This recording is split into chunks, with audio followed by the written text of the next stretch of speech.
Good morning, Awbrey, Glen. Tommy Berg here in the golf shop. Golf can be quite complicated, but what's not complicated is using technology to know how far each club goes. So, I'm going to hit a handful of shots with a few clubs this morning, and you and I can analyze. Let's go.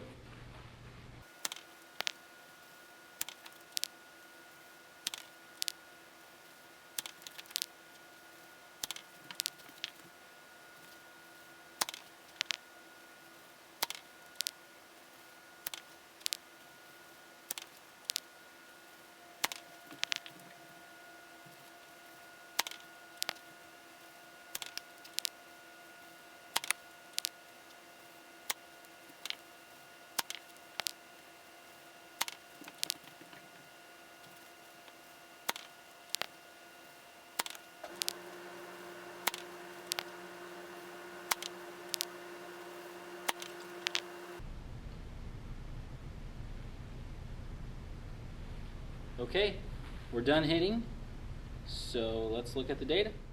So let's hop on the screen and take a look at the data.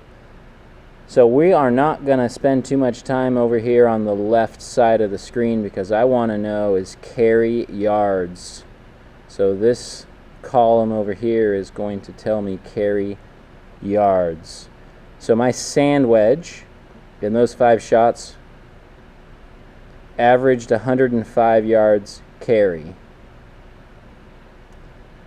And that's about average for me. I usually don't hit it much more than 95 or 100. So that's good data. Now let's go up to the pitching wedge, which is my next club. Pitching wedge carries 122 yards on average. And you can see there's a 128 and a 118. That's a pretty big variance. If I'm looking at quality of contact, I might say I hit a couple of those a little chunky, so I can go in and disable. So if you click the disable button over here, then that will only take the average of those shots remaining for that club. So essentially I hit a couple a little chunky. If I take those out, my yardage goes up to 125. That's probably a little more legit. 122 is not much off, but that's usually a 120 to 125 club for me. So now we go to the 9-iron. So up here at the top, 9-iron, I did hit one not so great, so I'm going to disable that one because that's going to affect my average. So my average is 139. That's I always play that as about a 135 to 140 club, so that's on the high end. You can see there's one above 140.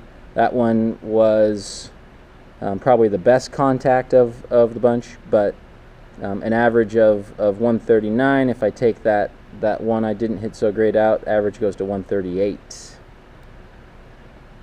And going down here to the 8-iron now, you can see there's one. I hit that last one not good. This shows my average is 150. I play this club at about a 150 to 155. If I take that chunk out, it sits right in the middle of that average at 152. If you want to know how good you are or how consistent you are at hitting that yardage, you can look at the standard deviation number. The lower that number, the more consistent your yardages and your numbers are. So now let's take this one step farther and look at the difference between the clubs. So my sand wedge goes 105, my pitching wedge goes 122, so that's a 17-yard difference. That's probably a little bit too much. I have always known that gap has been there and have been comfortable with it, so we'll see if this warrants change in the future. So 122 from a pitching wedge up to 138 for my 9-iron. There's another big gap. That's 16 yards.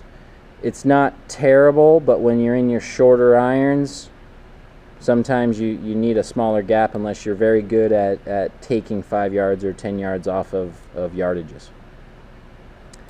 And up to my 8-iron, so my 9-iron 138, my 8-iron 152. That's a 14-yard difference. You can see the numbers are getting a little bit tighter. and I would be much more comfortable with some of these gaps being in the 12 to 14 yard range. So that may warrant adding a gap wedge or changing some of the lofts of my iron so I get a little tighter gapping.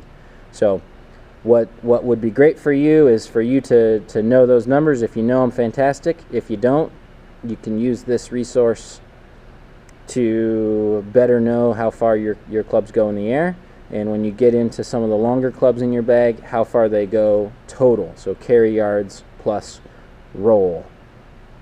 Thank you, and if you have any questions, let us know.